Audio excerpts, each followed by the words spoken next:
नमस्कार मेरे प्यारे बच्चों, मैं हूं राजीव कुमार। आपको स्वागत करता हूं आपका अपना YouTube channel Physics Cracker Jack में। आज आइए स्टार्ट करते हैं। स्फेरिकल मिरर का लास्ट लेक्चर है, रिफ्लेक्शन का लास्ट लेक्चर है। इसमें हम लोग पढ़ेंगे वेलोसिटी का रिलेशन पढ़ेंगे, हम लोग पढ़ेंगे कटिंग ऑफ मिरर पढ़ेंगे एंड लास्ट लॉन्गिट्यूडनल मैग्निफिकेशन। तो आइए स्टार्ट करते हैं हम लोग। सबसे पहले इसमें relation between velocity of image and velocity of object, velocity of image and velocity of object में रिलेशन हम लोग आइए फाइंड आउट करते हैं। जैसे मान लीजिए कि आपका ये मिरर है इस तरीक़ा से, ठीक है। इसमें भी दो फार्मूला जैसे प्लेन मिरर में होता था वैसे ही, एक अलोंग द प्रिंसिपल एक्सिस और एक perpendicular to the principal axis, दो फार्मूला जनरेट होता है। तो सबसे पहले हम यहाँ पर अगर ध्यान से देखें तो आपको पता है यू जो है किसका डिस्टेंस होता है, इमेज डिस्टेंस होता है। तो आप यहाँ से इस तरीक़ा से कर सकते हैं कि 1/v प्लस 1/u बराबर 1/f होता है। फोकल लेंथ कांस्टेंट होगा। कोई भी मिरर का फोकल लेंथ जो होता है हमारा हमेशा क्या होता है, कांस्टेंट होता है।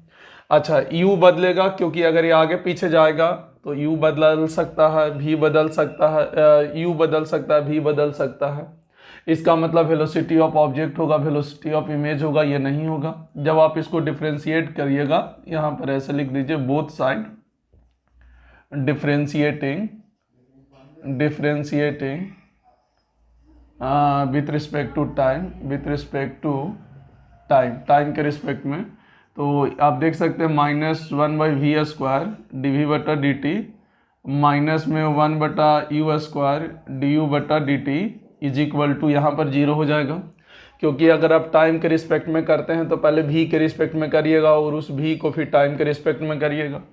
तो dv/dt आपको क्या दे देगा, तो velocity of image with respect to mirror देगा, जैसे प्लेन मिरर में किया करते थे। क्योंकि ये जो देगा वो मिरर के रिस्पेक्ट में देगा। ये भी क्या हो जाएगा, velocity of object with respect to mirror.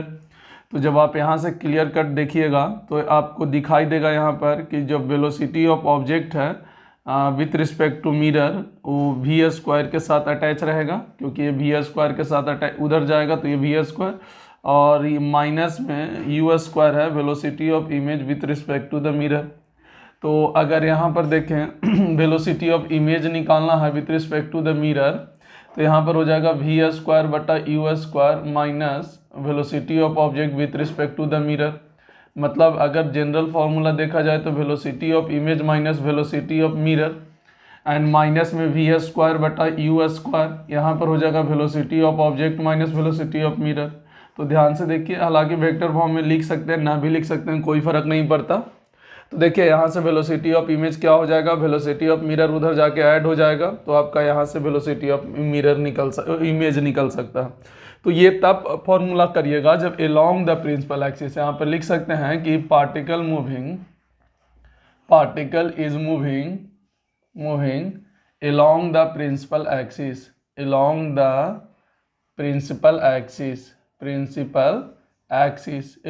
Principal axis move करें या parallel to the principal axis move करें, तो आपको ये वाला फार्मूला इस्तेमाल करना होगा, जो कि यहाँ से आपका जितने भी आएंगे सारे के सारे एक्स वाला वेलोसिटी आएंगे। ऑब्जेक्ट का भी एक्स वाला यूज होगा। एक्स वाला कहने का सेंस हम इसलिए लिखे हैं क्योंकि अलोंग द प्रिंसिपल एक्सिस का बात किया जा रहा है, तो हम एक्स वाला मानकर कर सकते हैं। तो वेलोसिटी ऑफ इमेज आप यहाँ से फाइंड आउट कर सकते हैं। जब अगर इसका इस तरीका से रहेगा इसका एक और फॉर्मेट, जब y में वेरिएशन हो तो प्लेन मिरर में कुछ भी चेंज नहीं होता था, क्योंकि जो y में वेलोसिटी होता था ऑब्जेक्ट का वही y में इमेज का होता था। पर यहाँ पर ऐसा नहीं है, क्योंकि हमारा हाइट चेंज होता है। आपको पता होगा कि हाइट ऑफ ऑब्जेक्ट अगर बढ़ेगा तो हाइट ऑफ इमेज ये भी चेंज होगा। तो ध्यान से देखिए कि कोई पार्टिकल अगर ऐसे जाता है y में जाता है, तो ध्यान से देखिए इसका u तो चेंज नहीं हो रहा है, लेकिन जैसे इसका v भी जो भी होगा वो v भी यहाँ पर मान लेते हैं ये फोकस 2f और f के बीच में है, तो इमेज क्या 2f और -∞ के बीच में बनेगा और उल्टा बनेगा और थोड़ा सा बड़ा भी बनेगा। तो हमारे कहने का मतलब ये है कि जैसे जैसे ये ऊपर जाएगा, ये हाइट बढ़ते जाएगा, तो ये वाला भी हाइट बढ़ते जाएगा, इमेज का भी हाइट बढ़ते जाएगा, ऑब्जेक्ट का हाइट बढ़ेगा। तो यहाँ पर क्या है कि u और v, x में कोई वेलोसिटी नहीं है, सिर्फ किस में वेलोसिटी होगा, y में होगा। तो हम क्या कर रहे हैं, हम एक काम कर रहे हैं, हम एक जनरल फॉर्मेट निकाल रहे हैं। x वाला का फॉर्मूला हो गया, y वाला में बहुत ज़्यादा वैरायटी वेरी करेगा। जैसे कि हो सकता है ऐसे दिया हो तो v cos थीटा आप कंपोनेंट तोड़ देंगे और यहाँ पर आपका हो जाएगा v sin थीटा हो जाएगा। तो ये वाला के लिए तो x वाला जो फॉर्मूला यूज करते हैं वो आप अप्लाई कर सकते हैं, लेकिन ये वाला के लिए जो अभी हम बताएंगे उसको अप्लाई करना है। फिर उसके साथ साथ ध्यान से देखिएगा और भी केस कैसा हो सकता है, अलग अलग केस वैरायटी बता रहे हैं जो इसमें यूज होगा। मान लीजिए आपका यहाँ पर ऑब्जेक्ट है, ऐसे h नोट दूरी पर हाइट है, लेकिन सिर्फ वेलोसिटी आपका हॉरिजॉन्टल में है, तो इसका इमेज कहीं इधर बनेगा, क्योंकि फिर से अगेन मान लेते हैं कि 2f और f के बीच में है, तो इमेज जो बनेगा उल्टा बनेगा इस इंस्टेंट के लिए। इस इंस्टेंट के लिए क्या यहाँ पर hi इमेज बनेगा और इसका जो भी वेलोसिटी होगा दूर भागने वाला होगा, क्योंकि फोकस की तरफ जा रहा है, तो ये इधर किधर की ओर जाएगा, आपका वेलोसिटी इन्फिनिटिव की ओर जाएगा। अगर वो फोकस की तरफ जाता है तो ये माइनस इन्फिनिटिव की तरफ जाएगा। तो एक बात ध्यान से देखिए, यहाँ पर एच नोट तो फिक्स है, लेकिन देखिएगा एच आई हमारा बढ़ते जाएगा। जैसे जैसे आगे आएगा क्या मेरा एच आई बढ़ेगा कि नहीं बढ़ेगा, क्योंकि ये आगे जाएगा, लेकिन हाँ एच नोट हर जगह फिक्स रहेगा, लेकिन एच आई तो बढ़ेगा। तो यहाँ पर देखिए हाइट ऑब्जेक्ट का वाई वाला वेलोसिटी कांस्टेंट है, मतलब वेलोसिटी जीरो है, नहीं वेलोसिटी है वाई में नहीं जा रहा ऑब्जेक्ट वाला वेलोसिटी वाई में नहीं जा रहा, लेकिन यही वाई में वेलोसिटी किसका है, हाइट वाला का, मतलब इमेज वाला का वेलोसिटी रहेगा। आप सोच के देखिए, ये अगर आगे जैसे जाएगा क्या हाइट कांस्टेंट रहेगा कि बढ़ेगा, बढ़ेगा, तो बढ़ेगा हाइट समय के अनुसार तो वेलोसिटी आएगा। तो इसीलिए हम कह रहे हैं कि यहाँ पर वाई में वेलोसिटी आएगा। देखिए वैरायटी देखिए क्या कितना वैरायटी है, एक और वैरायटी करा रहे हैं। देखिएगा इन सब वैरायटी का एक सॉल्यूशन है और उसी को हम लोग को दिमाग लगा के सॉल्व करना है। जैसे मान लीजिए v है, एंगल थीटा है, तो आप देखिए यहाँ पर v cos थीटा भी हो गया और देखिए v sin थीटा भी हो गया। तो देखिएगा अब ऑब्जेक्ट का हाइट बढ़ेगा कि नहीं बढ़ेगा, पहले h नोट था, आगे भी चलेगा और बढ़ेगा भी, ऊपर भी बढ़ेगा, तो यहाँ पर हाइट ऑफ ऑब्जेक्ट भी बढ़ेगा। उसी तरीका से इमेज का भी, तो इसमें भी इमेज का भी बढ़ेगा, इधर भी जाएगा और इधर भी जाएगा, तो ऐसे आएगा। या हो सकता है यहाँ पर नीचे ना आकर ऊपर ही जाए, ऐसे जाए, इस तरीका से जा सकता है, कैसे भी जा सकता है। देखिए यही वैरायटी है जो वाई में आपको वेलोसिटी को चेंज करेगा, इससे कोई भी एक्स्ट्रा फिर वैरायटी आपको नहीं मिलेगी। या तो आपका सीधा जाएगा, या तो प्रिंसिपल एक्सिस से एंगल पर होगा, या तो आपका किसी हाइट से सीधा जाएगा, या तो किसी हाइट से किसी एंगल पर जाएगा। इसके अलावा आपके पास कोई ऑप्शन नहीं है वेलोसिटी से रिलेट करके सवाल लाने का। जितना भी वैरायटी बन सकता है हम आपका बोर्ड पे करा चुके हैं। अब बात यह है कि बनाते कैसे हो वाई वाला, तो आइए हम उस पर भी बात कर लेते हैं कि बनाते कैसे हैं वाई वाला। आप एक काम कीजिएगा, ये पूरा फॉर्मेट आप नोट कर लीजिएगा कि इतना फॉर्मेट आता है। एक एक करके हर फॉर्मेट का हम सॉल्यूशन आपको बताते जाते हैं, क्वेश्चन लेकर बताएंगे। आपको बस ये फॉर्मेट पता होना चाहिए कि किस तरीका से हमको वेलोसिटी से जो रिलेट करके जो सवाल है वो पूछ सकता है। तो इसका सॉल्यूशन हम अभी तुरंत बताते हैं तरीका। एक इस सब का एक सॉल्यूशन है, वो एक सॉल्यूशन पे हम काम कर लेते हैं, हमारा काम बन जाएगा। जैसे हम लोग जानते हैं कि एच आई बटा क्या होता है, एच ओ होता है और माइनस वी बटा यू होता है। तो हम एच आई यहाँ पर ऐसे लिख सकते हैं एच आई यू, और यहाँ पर माइनस में यहाँ पर क्या लिख दें, एच ओ वी, ऐसे लिख दिए। अब बताइए, मान लेते हैं इस केस में देखिए तो u और v चेंज नहीं हो रहा है, तो u और v को आप कांस्टेंट मान सकते हैं। आपका क्या बदल रहा है, हाइट ऑफ ऑब्जेक्ट बदल रहा है और हाइट ऑफ इमेज बदल रहा है, यही ना दो बदल रहा है।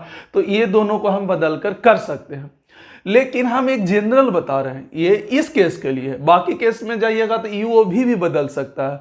हो सकता है किसी केस में एच नोट नहीं बदल रहा था, याद कीजिए, आप पॉज करके लिखे होंगे तो उसमें देखिए कि एक केस ऐसा था जिसमें एच नोट नहीं बदल रहा था। तो डिपेंड करता है कि कैसा क्वेश्चन पूछा है, हम उसी टाइप के क्वेश्चन पे डील करेंगे। देखिएगा हम मान के चलते हैं कि सब बदल रहा है, और जो फिर नहीं बदलेगा उसका डिफरेंशिएशन हम जीरो लिख देंगे, क्योंकि कांस्टेंट हो जाएगा, तो कांस्टेंट का डिफरेंशिएशन भैया तो जीरो होता है। अब देखिए प्रोडक्ट रूल अप्लाई कीजिए, तो यहाँ पर एच आई को ऐसे रखिए, तो इसको क्या करना होगा, डी यू बटा डी टी रखना होगा। एंड प्लस में यहाँ पर अब क्या कीजिए, u को ऐसे रखिए, तो ये क्या करना होगा, dhi बटा dt रखना होगा बराबर। अब यहाँ पर क्या कीजिए कि v को ऐसे रखिए, तो dh नोट बटा क्या रखना होगा, dt, और यहाँ पर माइनस h नोट को ऐसे रखिए, तो यहाँ पर क्या रखना होगा, dv बटा क्या रखना होगा, dt। अब एक बात बताइए, अब ये ना बताएं कि ये क्या है, velocity of object along the x direction, du बटा dt मतलब along the principal axis, dhi बटा dt क्या है, velocity of image, velocity of image along the y direction, hi मतलब हाइट वाला का बात करेगा, और हाइट वाला का जब भी बात करेगा तो हम कौन से डायरेक्शन के बात करते हैं, y डायरेक्शन के बात करते हैं। उसी तरीका से आपको ये वाला समझ में आ गया हो कि velocity of object along the y direction, और ये वाला velocity of image along the x direction हो गया। अब देख लीजिए, इसी में यही फॉर्मूला आपको याद रखना होगा, या फिर ये वाला पोर्शन याद रखिए और इसी को एक एक करके डिफ्रेंशिएट कर दीजिए। अब इसी में से आपको हर वैरायटी में करना होगा, हर वैरायटी को अटैच करना होगा। ये पूरा आपको फॉर्मेट एक देखिएगा, u के साथ hi है और v के साथ h नोट है, बस माइनस लगा देना। ये फॉर्मेट अगर आप याद रखते हैं तो वेलोसिटी का जो हाइट वाला फॉर्मेट है, एक्स वाला तो आपको निकालना ही पड़ेगा पहले, उसमें कोई डाउट नहीं। एक्स वाला का फॉर्मूला इस्तेमाल जब करिएगा तो एक्स वाला अपना निकालिए, लेकिन वाई वाला का ये फॉर्मेट हम बता रहे हैं कि वाई वाला का फॉर्मेट का जो फॉर्मूला है वो ये होगा। अब जितना केस हम आपको बताए हैं, हर केस का क्वेश्चन हम करा कर दिखाते हैं, सबका सॉल्यूशन इसी से मैच करेगा। देखिएगा, इसको हटा रहे हैं।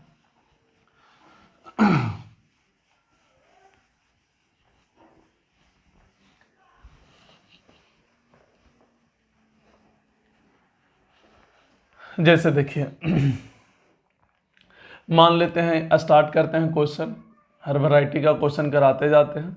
जैसे मान लीजिए कि आपका यहाँ पर इसका फोकल लेंथ कितना है, 20 सेंटीमीटर, और ये 30 सेंटीमीटर पे ऑब्जेक्ट रखा हुआ है, और ऑब्जेक्ट का वेलोसिटी है 10 मीटर पर सेकेंड है।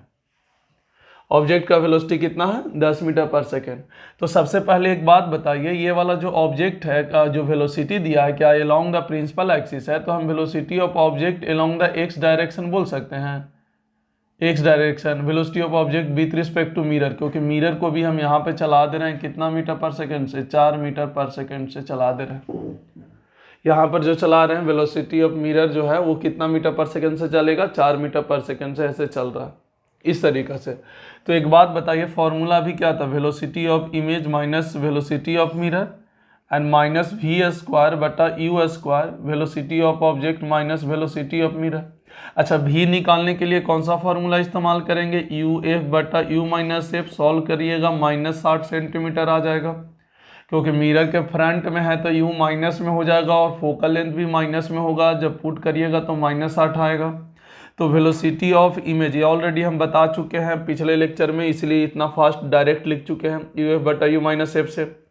तो velocity of image, velocity of mirror अगर इस डायरेक्शन में आपका होता है तो इसको क्या लेना है, पॉजिटिव, और इस डायरेक्शन में होता हो तो इसको क्या लेना है, नेगेटिव। तो वेलोसिटी ऑफ मिरर अगर देखिएगा तो 4 हो गया, माइनस यहाँ पर कितना हो गया, 60 और बटा 30 का होल स्क्वायर हो जाएगा। वेलोसिटी ऑफ ऑब्जेक्ट 10 होगा, वेलोसिटी ऑफ मिरर 4 होगा। तो देखिए वेलोसिटी ऑफ इमेज कितना आ गया, ये तो 2 बार में कटेगा, तो 2 दूनी 4, माइनस में 4, और यहाँ पे 10 में से 4 गया 24, माइनस में 24। तो वेलोसिटी ऑफ इमेज माइनस में 24 प्लस में 4, तो माइनस में 20 मीटर पर सेकेंड। अब माइनस में 20 का मतलब इमेज तो इधर कहीं 60 पे बनेगा, क्योंकि नेगेटिव आ रहा है तो ओरिजिनल ही बनेगा, मतलब रियल बनेगा। तो माइनस का मतलब क्या, उल्टा डायरेक्शन हो जाएगा, 20 metre per second velocity of image. ये इमेज जो है उसका velocity of image along the इस डायरेक्शन में, इस डायरेक्शन में, उल्टा डायरेक्शन में क्या -20 होगा।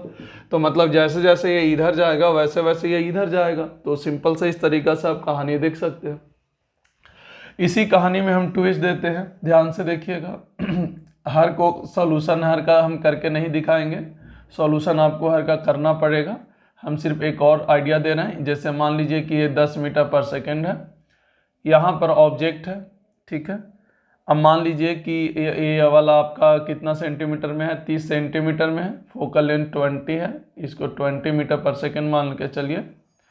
एंड अगर फोकल लेंथ आपका 20 मीटर पर सेकेंड है तो आपको क्या करना होगा, इसमें ध्यान से देखिए कि ये वाला जो है, अगर आपका वर्टिकल हाइट में हम मान लेते हैं कि ये 10 मीटर पर सेकंड से ऑब्जेक्ट जा रहा है, तो बताइए वेलोसिटी ऑफ इमेज। तो सबसे पहले कि इमेज जो बनेगा, क्या इमेज 60 सेंटीमीटर पे बनेगा, क्योंकि 20 फोकल लेंथ होता है और 30 ऑब्जेक्ट होता है, तो ऑब्वियस है इमेज जो है 60 सेंटीमीटर पे बनेगा और वो नीचे की ओर जाएगा। यही हमको निकालना है, velocity of image along the Y direction.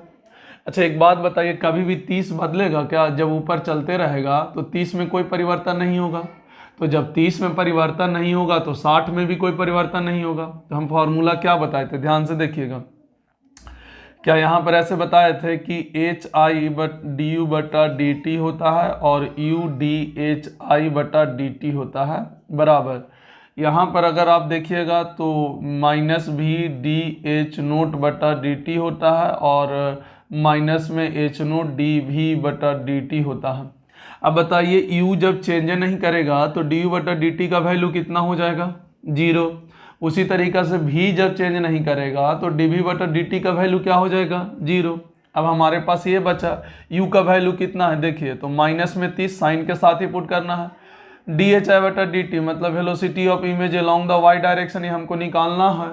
v का वैल्यू कितना है, तो माइनस ऑफ माइनस 60 हो जाएगा क्योंकि माइनस 60 होगा, और डी एच ओ बटा डी टी मतलब velocity of object along the Y direction होगा। अब देखिए हमको ये वाला निकालना है, ये दिया हुआ है, तो अगर velocity of image along the Y direction और माइनस 30 है तो यहाँ पर माइनस माइनस प्लस 60 इंटू यहाँ पर ऊपर की डायरेक्शन में है तो प्लस हो जाएगा, तो 1 0 से 1 0 3 2 नीचे।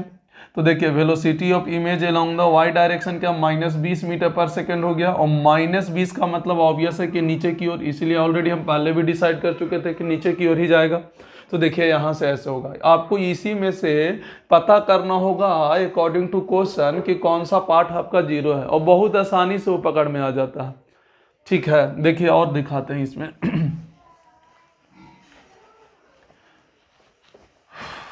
अच्छा इसमें अगर वर्टिकल में ये अगर आपका जाता है, वर्टिकल में ये जाता है तो भी आसानी से निकल जाएगा। ये अगर प्लेन मिरर वर्टिकल में जाता है तब इसका कोई परिवर्तन नहीं। हाँ प्लेन मिरर अगर हॉरिजॉन्टल में जाएगा तो देखिए यू चेंज होने लगेगा, फिर अगर हॉरिजॉन्टल में जाता तो चेंज होने लगता, तो फिर हमको ये वाला यू चेंज होता तो यू निकालना पड़ता हमको, निकालने हॉरिजॉन्टल वाला फॉर्मूला इस्तेमाल करके, जैसे कि इसमें इस्तेमाल किए थे।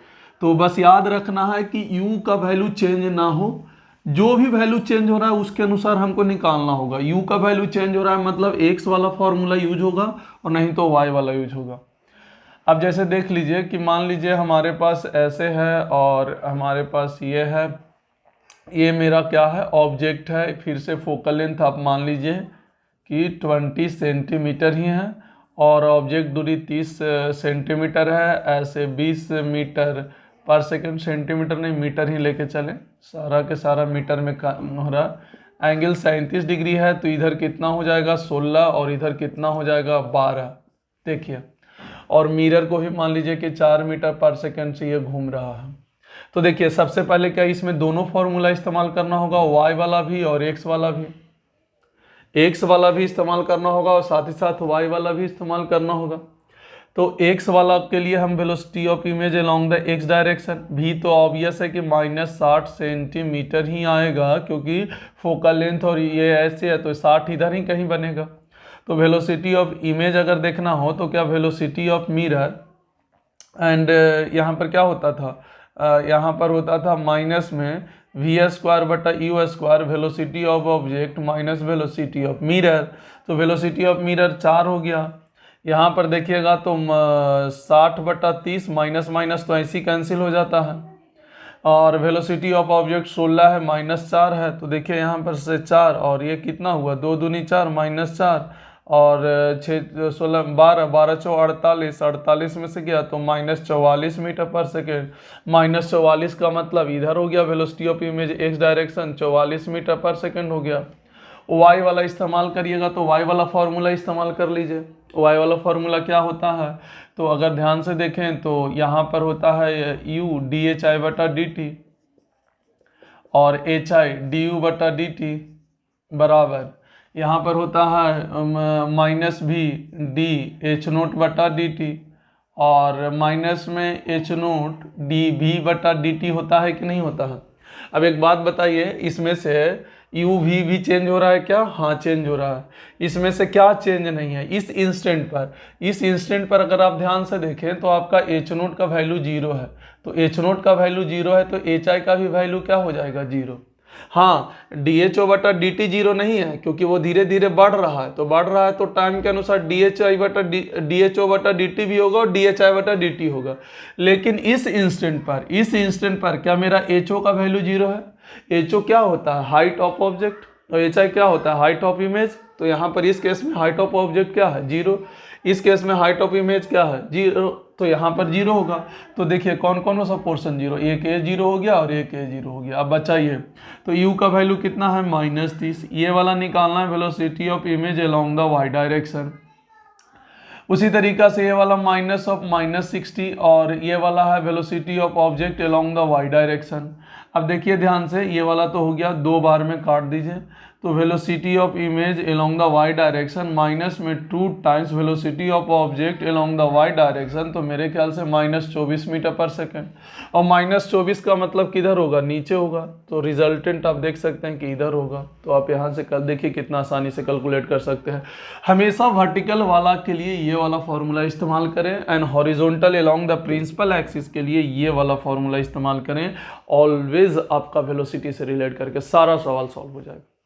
आई होप कि अब जितने भी फॉर्मेट बचे हैं आप खुद से लीजिए, सवाल को खुद से सोचिए और उसके बाद आप अगर इसमें कुछ भी दिक्कत हो तो आप कमेंट करके हमको बताइए कि इस चीज़ को हमको क्लियर कराए।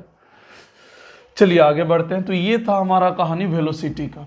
हर टाइप का फॉर्मेट हम आपको करा चुके हैं और बता चुके हैं, और उसका एक ही सॉल्यूशन है वाई डायरेक्शन वाला का। एक्स डायरेक्शन वाला का भले ही बदल सकता है, अलग फॉर्मूला यूज होता है, पर वाई वाला के लिए सिर्फ एक ही यूज होता है।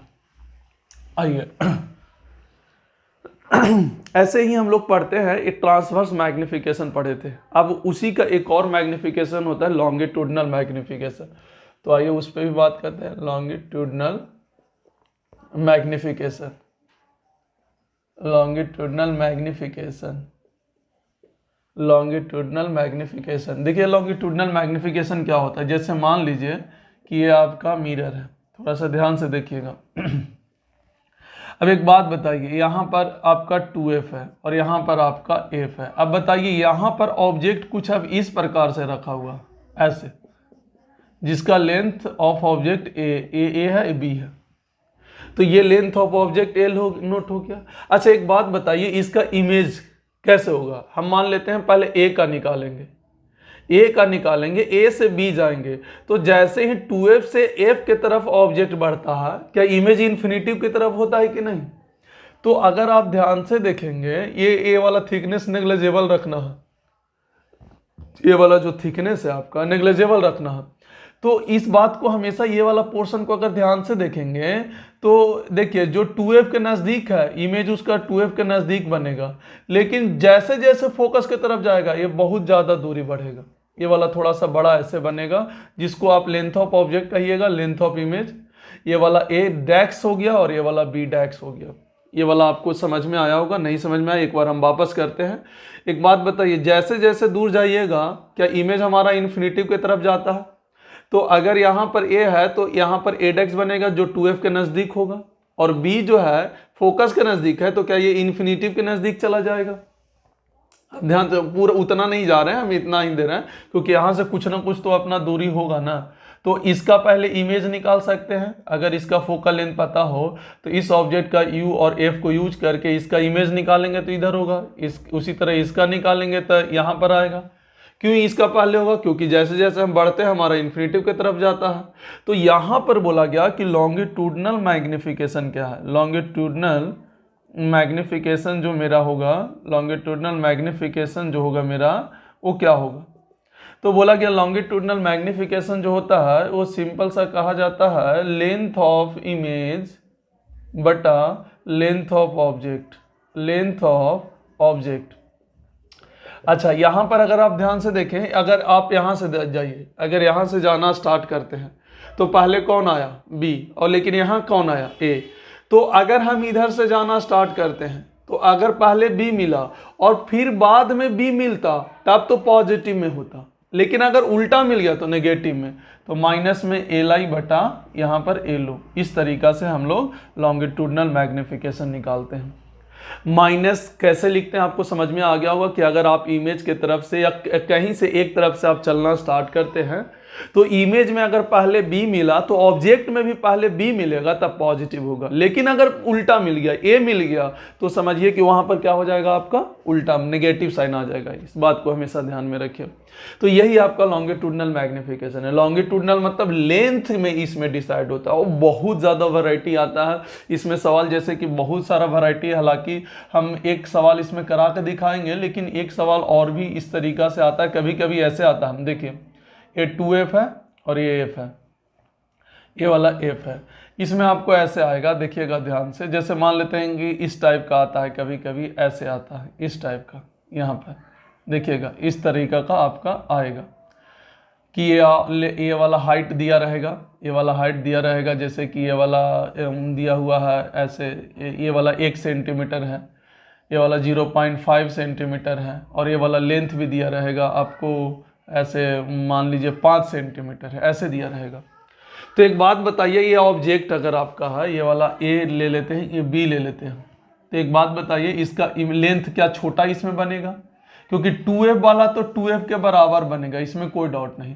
लेकिन जो ये वाला है क्या छोटा बनेगा कि नहीं बनेगा? इधर इस तरीका से बनेगा।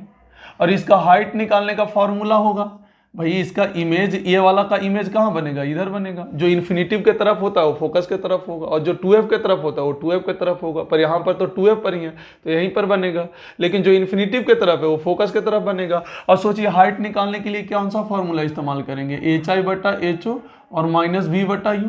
तो हमारे अंदाज से यहाँ पर भी u पता है और उससे हमारा क्या मिल जाएगा? v मिल जाएगा।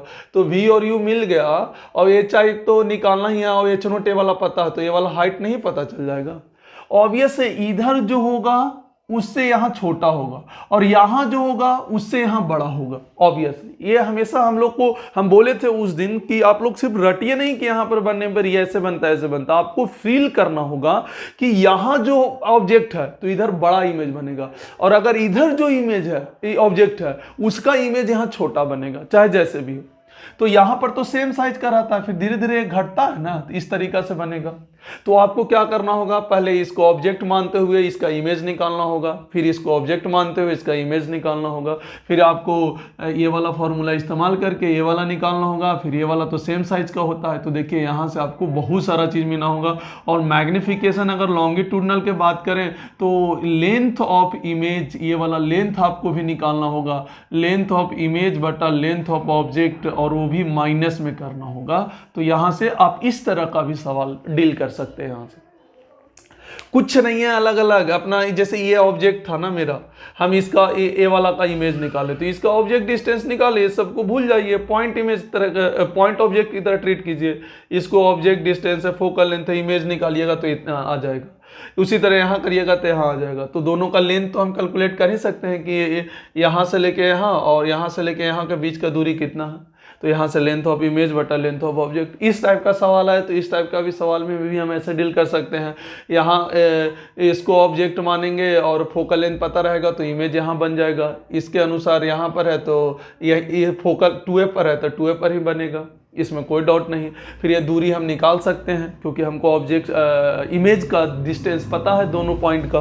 अगर इमेज का डिस्टेंस दोनों पॉइंट का पता है तो देखिए यहाँ से कितना आसानी से कैलकुलेट हो सकता है। अगेन ये वाला हाइट अगर दिया हुआ है तो ये फॉर्मूला इस्तेमाल करके हाइट भी हम निकाल लेंगे। देखिए अपने पास टाइम थोड़ा कम है, हम इसीलिए थोड़ा सा फास्ट भगाना चाह रहे हैं, लेकिन हम कुछ भी छोड़ना नहीं चाह रहे हैं। कुछ भी हम आपको हर तरीके का क्वेश्चन आपको यहाँ पर डील कराना चाह रहे हैं। और कोशिश ये करिएगा कि बिल्कुल केयरलेस टाइप का नहीं, बिल्कुल एक्साइटमेंट से आप इस सारे चीज़ों को सीखें।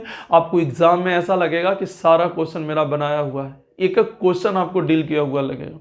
आई होप कि ये कॉन्सेप्ट आपको क्लियर हुआ होगा। एक और लॉन्गिट्यूडनल मैग्निफिकेशन में सवाल पूछता है, उस केस में हम आपको बताते हैं कि क्या करना रहता है। देखिएगा ध्यान से, ये दो केस आपको हम बता दिए कि किस तरीका से लॉन्गिट्यूडनल मैग्निफिकेशन का आपका सवाल आता है। दोनों तरफ का पॉइंट ऑब्जेक्ट मानकर इमेज निकाल लीजिए, फिर दोनों के बीच का दूरी निकाल लीजिएगा, लेंथ ऑफ इमेज निकल जाएगा। यहाँ पर होता क्या है कि कभी कभी आपको इस तरीका से ऐसे बहुत छोटा सा लेंथ देता है, जैसे कि ये 2 mm है और ये आपका 30 सेंटीमीटर है और यहाँ पर फोकल लेंथ आपका 20 सेंटीमीटर है। ऐसे आपको बोलेगा कि ये ऑब्जेक्ट है, ये क्या है, ऑब्जेक्ट है, ऐसे 30 सेंटीमीटर इस तरीका से 30 सेंटीमीटर पे रखा हुआ ऑब्जेक्ट है। अब बताइए इसका इमेज का दूरी कितना होगा, इमेज का लेंथ बताइए। तो इस केस में देखिएगा u जो है और greater than much greater then length of object, इस केस में कैसे सॉल्व करते हैं।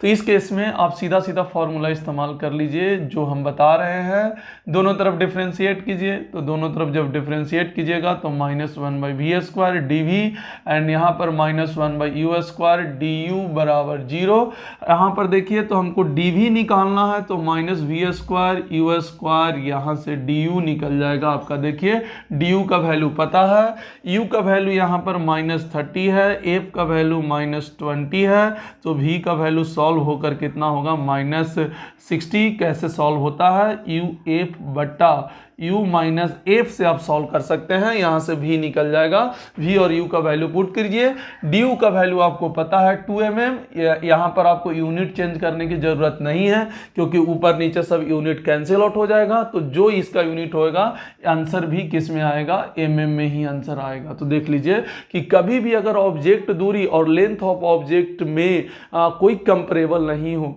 मतलब object distance is much greater than the length of the object, then use this formula dv is equal to -v² u² du। ये भी magnification का ही part है जब आपका ऑब्जेक्ट लेंथ बहुत ही ज़्यादा छोटा होता है। आई होप कि ये कॉन्सेप्ट भी आपको क्लियर होगा।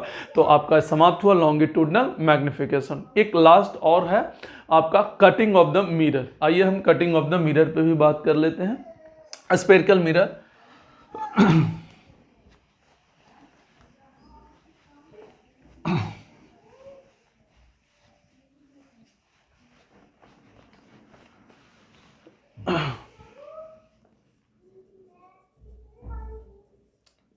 Cutting of spherical mirror. देखिए इसमें दो तरीके का सवाल आता है, एक थ्योरेटिकल आता है और एक आता है मैथमेटिकल फॉर्म। थ्योरेटिकल पे पहले बात कर लेते हैं कैसे आता है, फिर मैथमेटिकल पे भी हम लोग बात कर लेंगे। जैसे मान लीजिए कि ये आपका ऐसे मिरर है, ठीक है, इस तरीका से है, ये आपका प्रिंसिपल एक्सिस है। आप क्या किए, यहाँ पर एक ऑब्जेक्ट है, ऑब्जर्वर मान लेते हैं, और यहाँ पर एक ऑब्जर्वर मान लेते हैं, और यहाँ पर एक ऑब्जर्वर मान लेते हैं। अब मान लेते हैं कि यहाँ पर ऑब्जेक्ट है, इसका इमेज दिखाई दे रहा होगा इधर कहीं, तो यहाँ पर लाइट रे ऐसे आया होगा, यहाँ पर लाइट रे ऐसे गया होगा, यहाँ इसको दिखाई दे रहा होगा तो यहाँ पर भी लाइट रे गया होगा, यहाँ पर भी लाइट रे गया होगा, ऐसे दिखाई दे रहा होगा, ये जा रहा होगा, ऐसे दिखाई दे रहा होगा, ठीक है। अच्छा, तीनों का इंटेंसिटी यहाँ पर क्या होगा, बराबर होगा। जितना लाइट रे इस रीजन में आएगा उतना ही लाइट रे इस रीजन में आएगा, उतना ही लाइट रे इस रीजन में आएगा। इसको देखने के लिए तीनों का जो इंटेंसिटी होगा वो बिल्कुल सेम होगा, तीनों का अपना अपना इंटेंसिटी होगा। हम ये बोल रहे हैं कि मान लीजिए कि आपका जो ये मिरर था, ये मिरर को हम ये वाला पोर्शन काट दिए,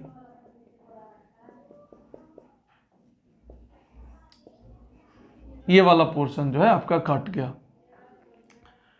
तो बताइए इंटेंसिटी में क्या परिवर्तन होगा, घटेगा, बढ़ेगा, या फिर डिपेंड किसी और फैक्टर पे करेगा। सोच के देखिए। तो अगर ध्यान से देखें तो अगर यहां पर 100 लाइन आ रहा था, यहां पर भी 100 रिफ्लेक्टेड लाइन आ रहा था, यहां पर भी 100 आ रहा था, तो यहां पर तो अब नहीं आएगा। तो ऐसा बोला जाता है कि इंटेंसिटी डिक्रीज कर जाता है रिफ्लेक्टेड रे का। लेकिन ये जो है, ये बात जो है वो डिपेंड करता है, डिपेंड्स ऑन ऑब्जर्वर, वो ऑब्जर्वर पर डिपेंड करता है। बताइए इसके लिए लाइन घटा नहीं। इसके लिए लाइन घटेगा? नहीं। किसके लिए घटेगा? इसके लिए। ध्यान से समझिए, इसके लिए घटेगा, इसके सामने वाला पोर्शन को घटेगा। इसके लिए कोई भी लाइन, इसके लिए कोई भी लाइन। तो जो इंटेंसिटी डिक्रीज हुआ वो डिपेंड्स ऑन ऑब्जर्वर। कौन सा ऑब्जर्वर के लिए हुआ? तो ये बात को एक थ्योरेटिकली कॉन्सेप्चुअली आपको याद रखना। इस चीज को बिल्कुल ढंग से सोच लें कि इंटेंसिटी का क्या फैक्टर होता है, किस तरीका से चेंज होता है, क्योंकि लाइट्स जो हैं वो यहाँ पर कम होते हैं, यहाँ पर कम नहीं होते हैं। अगर यहाँ पे 100 लाइन आ रहा था तो 100 ही लाइन आएगा, क्योंकि यहाँ का रिफ्लेक्टेड यहाँ से जाएगा, यहाँ से अपना जा रहा है जो भी होगा, यहाँ से जा रहा है तो यहाँ से आएगा जो भी अपना होगा। लेकिन यहाँ का सामने से जो आ रहा था वो नहीं होगा, क्योंकि ऑब्जेक्ट इसको देखना है, इसके इमेज को देखना है, तो लाइट यहीं से आएगा इसके सामने, तो ये वाला घटेगा, इसके लिए घटेगा, इसके लिए नहीं घटेगा। तो इस बात को हमेशा ध्यान में रखना। आइए और आगे बढ़ते हैं, किस तरीका से इसमें सवाल जनरेट किया जाता है। 2-3 प्रकार से। देखिए फिर से बता रहे हैं, अपने पास टाइम इतना नहीं है कि एक को मोर मतलब बहुत ज़्यादा डिटेल में पढ़ाया जाए। ऑफलाइन क्लास जब रहता है तो इसको और भी ज़्यादा डिटेल में पढ़ाया जाता है और भी तरीक़ा से। मेरा सिर्फ ये करना है कि हम सिर्फ ये कर रहे हैं कि आपका हर टाइप का कॉन्सेप्ट जो है क्लियर होते जाए, बस इतना सा चला रहे हैं। बाकी प्रैक्टिस आपको खुद ही करना है। जैसे कटिंग ऑफ मिरर में हम बताते हैं कि जैसे मान लीजिए कि आप ये मिरर लिए, ये आपका प्रिंसिपल एक्सिस है, तो 2 तरीके का कटिंग होता है। एक तो अलोंग द प्रिंसिपल एक्सिस ऐसे काट दीजिए, ऐसे काट दीजिए, ठीक है। और काट करने के बाद इसको आप ऊपर लेके चल जाइए, ऐसे ध्यान दीजिए, ऐसे 1 सेंटीमीटर और नीचे 1 सेंटीमीटर, ये दोनों मिरर को हम क्या किए हैं, ऐसे ऊपर लेके चल गए। और इस मिरर के लिए यहाँ पर यहाँ लेके आ गए ऐसे। अब बताइए, इसका पहले प्रिंसिपल एक्सिस ये था, अब जब इसको ऊपर शिफ्ट करेंगे तो इसका प्रिंसिपल एक्सिस ऊपर चल जाएगा। तो ये मिरर एक ही है, पर इसका प्रिंसिपल एक्सिस ये वाला हो गया, प्रिंसिपल एक्सिस इस मिरर के लिए, और इस मिरर के लिए प्रिंसिपल एक्सिस ये वाला हो गया। अब बताइए, यहाँ पर फोकल लेंथ आप अगर 20 सेंटीमीटर लेते हैं और यहाँ पर ऑब्जेक्ट है कितना सेंटीमीटर, 30 सेंटीमीटर, तो ऑब्जेक्ट तो आपका यही ना रह गया, ऑब्जेक्ट थोड़ी नहीं इधर उधर होगा, ऑब्जेक्ट तो अभी भी कितना सेंटीमीटर पे, 30 सेंटीमीटर पे। फोकल लेंथ में कोई परिवर्तन नहीं, बिल्कुल नहीं, फोकल लेंथ अभी भी 20 सेंटीमीटर, इसका भी 20 सेंटीमीटर। लेकिन अब इस मिरर का प्रिंसिपल एक्सिस ऊपर हो गया, इस मिरर जो नीचे वाला मिरर आया उसका प्रिंसिपल एक्सिस नीचे हो गया। तो इस मिरर के लिए क्या ऑब्जेक्ट का हाइट ना हो गया, यहां पर पहले हाइट नहीं था, अब क्या हाइट हो गया, क्योंकि प्रिंसिपल एक्सिस। अब बताइए, इसका ध्यान से देखिएगा, यहां पर हम डायरेक्ट थोड़ा सा करना चाह रहे हैं। आप देखिएगा कि इसका अगर ये वाला मिरर का इसको नामकरण M1 M2 दे दे, नाम तो अलग अलग नहीं होना चाहिए, पर हम सवाल को सॉल्व करने के लिए, क्या U का वैल्यू -30, F का वैल्यू -20, तो बताइए V का वैल्यू क्या -60, -60 मतलब यहाँ -60 मतलब यहाँ पर बनेगा ना भाई, यहाँ पर देखिएगा प्रिंसिपल एक्सिस से -60 पर हाइट ऑफ इमेज निकालना होगा, तो हाइट ऑफ इमेज बराबर होगा -v/u इंटू h0।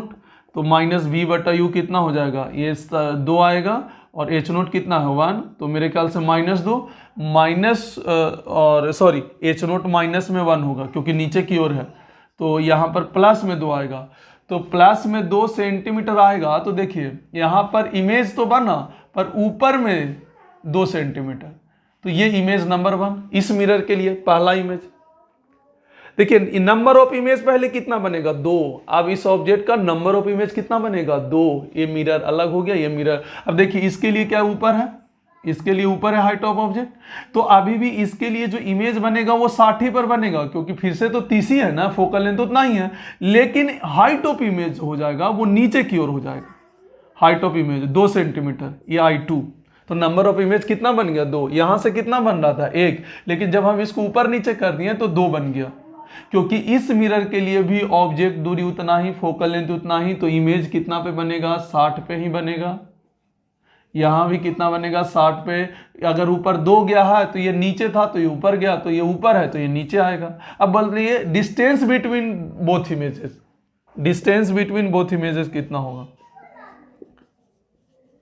दोनों इमेज के बीच में डिस्टेंस कितना होगा, तो क्या 2 और 2 और ये वाला 2 क्या 6 सेंटीमीटर हो जाएगा। तो ये सवाल आपसे पूछता है कि जब आप काट किए ऊपर नीचे किए तो बताइए कि आपका ऑब्जेक्ट दूरी जो 2 इमेज कितना इमेज फॉर्म होगा, तो 2 और दोनों इमेज के बीच का दूरी कितना होगा। तो आप यहाँ से ये सॉल्व कीजिए, हाइट ऑफ इमेज निकालिए M1 के लिए, वैसे ही M2 के लिए करना है क्योंकि U का वैल्यू और V का वैल्यू उतना, F का वैल्यू उतना ही था तो आता तो 60 ही। अच्छा, इसमें HO माइनस में लिए थे तो इसमें HO प्लस में लेते क्योंकि प्रिंसिपल एक्सिस के ऊपर था, तो आप यहाँ से HI निकालते तो माइनस में आता, तो माइनस में नीचे प्रिंसिपल एक्सिस से ही ना लेंगे नीचे। तो देखिए दोनों के बीच का इमेज। अच्छा अगर हम इसी चीज को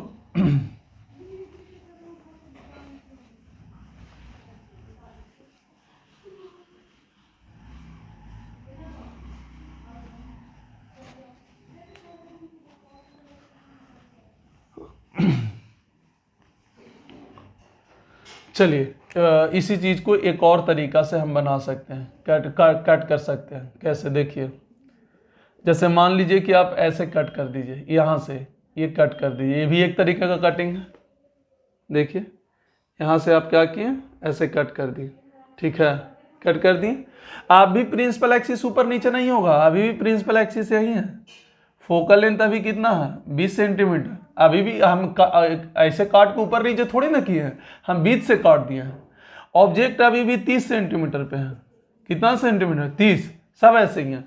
अब हम क्या किए, अब हम इसको क्या किए, ये वाला देखिएगा, इसको नीचे ले आए। ये कितना सेंटीमीटर काटे, ये ऐसे कटा हुआ है 1 सेंटीमीटर, नीचे भी 1 सेंटीमीटर, ऐसे कटा हुआ है 1 सेंटीमीटर 1 सेंटीमीटर। अब इसको ऐसे मिला दो, तो ऐसे अगर हम मिला देंगे ऐसे और यहां से ऐसे, देखना ध्यान से, कटा हुआ पार्ट को मिला दिए।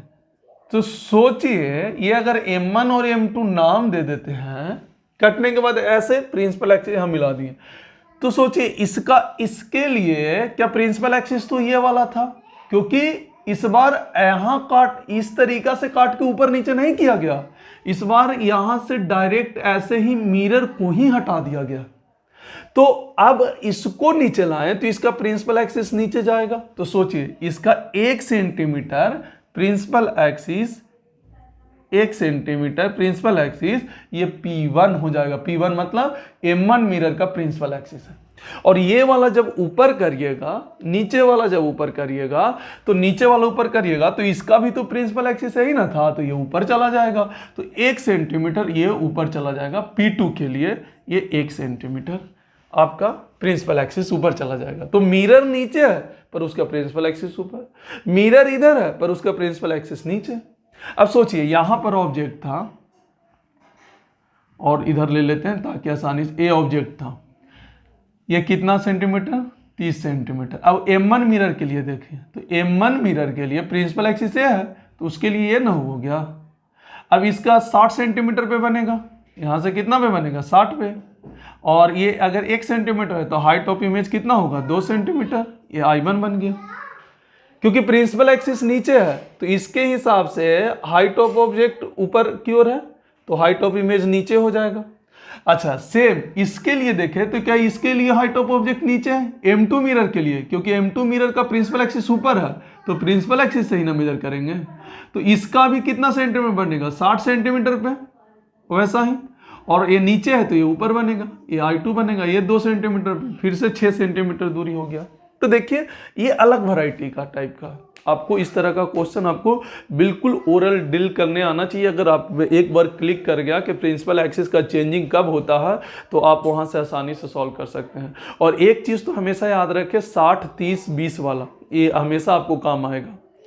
आई होप कि ये कॉन्सेप्ट आपको क्लियर हुआ होगा ढंग से, है ना, कटिंग ऑफ द मिरर। एक छोटा सा और है जिसको न्यूटन्स फॉर्मूला कहते हैं मिरर का, उस पर हम लोग काम कर लेते हैं, उसके बाद जो है हम लोग स्फेरिकल मिरर को समाप्त करेंगे। अगले क्लास से आपका स्टार्ट करेंगे रिफ्रैक्शन। अभी पढ़ रहे थे रिफ्लेक्शन, अगले क्लास में रिफ्रैक्शन। आपको दिसंबर खत्म होते हो तो ऑप्टिक्स वीक खत्म कर दिया जाएगा, फिर आपका मॉडर्न फिजिक्स होगा। ऑफलाइन में भी स्टार्ट होगा मॉडर्न फिजिक्स, आपका फर्स्ट वीक ऑफ जनवरी से मॉडर्न फिजिक्स स्टार्ट होगा, जिसमें डेली क्लास होगा 1 मंथ, जिसमें आपको सारा चीज़ बताया जाएगा, जैसे फोटो इलेक्ट्रिक इफेक्ट पढ़ाया जाएगा, एटम्स के बारे में पढ़ाया जाएगा, आपका एटम के साथ साथ आपका ये क्या न्यूक्लियर फिजिक्स पढ़ाया जाएगा, सेमीकंडक्टर पढ़ाया जाएगा, कम्युनिकेशन सिस्टम पढ़ाया जाएगा, ये सारा चीज़ पढ़ाया जाएगा। उसमें लॉजिक गेट पढ़ाया जाएगा। कटिंग ऑफ स्फेरिकल मिरर में बात कर लेते हैं। तो कटिंग ऑफ स्फेरिकल मिरर में हम लोग कर चुके हैं, न्यूटन्स फॉर्मूला आते हैं। न्यूटन्स फॉर्मूला, न्यूटन साहब भाई हर जगह घुस जाते हैं, इसमें कोई शक नहीं। यहाँ पर क्या बोले ये मान लेते हैं फोकस है, और ये मान लेते हैं ऑब्जेक्ट है, ये मान लेते हैं इमेज है। तो ऑब्जेक्ट से दूरी अगर x है और इमेज से दूरी अगर y है तो बोलता है एक्स वाई बराबर एफ स्क्वायर। डायरेक्ट याद रखना, कोई ज़्यादा सोचना नहीं। एक्स वाई कहाँ से x है, ऑब्जेक्ट से दूरी, y कहाँ से है, इमेज से दूरी, दोनों का मल्टीप्लाई किसके बराबर होना चाहिए, f के स्क्वायर के बराबर। बात समझ में आए। अगर ऑब्जेक्ट और फोकस के बीच का दूरी दिया तो आप इमेज और फोकस के दूरी निकाल सकते हैं कब, जब फोकस दिया हो, या कभी कभी ऑब्जेक्ट फोकस का दूरी दे देता है, इमेज और फोकस के बीच का दूरी दे देता है, तो दोनों को मल्टीप्लाई करिएगा तो फोकस आ जाएगा। डायरेक्ट कभी कभी सवाल हो, खास करके नीट में ये सवाल जल्दी खटाक से बन जाता है, कभी कभी हमेशा ऐसे दिया रहता है। तो ये न्यूटन्स फॉर्मूला सिर्फ याद रखना है, ठीक है। तो आपका स्फेरिकल मिरर में रिफ्लेक्शन आपका खत्म हुआ है। रिफ्रैक्शन स्टार्ट करेंगे अगले क्लास में, सरफेस में, वो और भी ज़्यादा इंपॉर्टेंट है। उसी में TIR का कॉन्सेप्ट हम लोग पढ़ते हैं। स्लैब में रिफ्लेक्शन पढ़ते हैं। जब हम पानी में देखते हैं तो जो फर्श होता है, जो ग्राउंड फ्लोर होता है, पानी का फ्लोर होता है, वो जस्ट ऊपर क्यों दिखाई देता है, या पानी से हम किसी बाहर वाले चीज़ों को देखते हैं तो अपने से ज़्यादा ऊपर क्यों दिखाई देता है, जितना रहता है उससे भी ज़्यादा ऊपर दिखाई देता है, ड्यू टू द रिफ्रैक्शन होता है ना। तो बहुत सारा चीज़ रिफ्रैक्शन से एप्लीकेशन होता है, उस सारे चीज़ों को हम लोग डील करेंगे। आज के लिए बस इतना ही, बाकी के अगले क्लास में। धन्यवाद।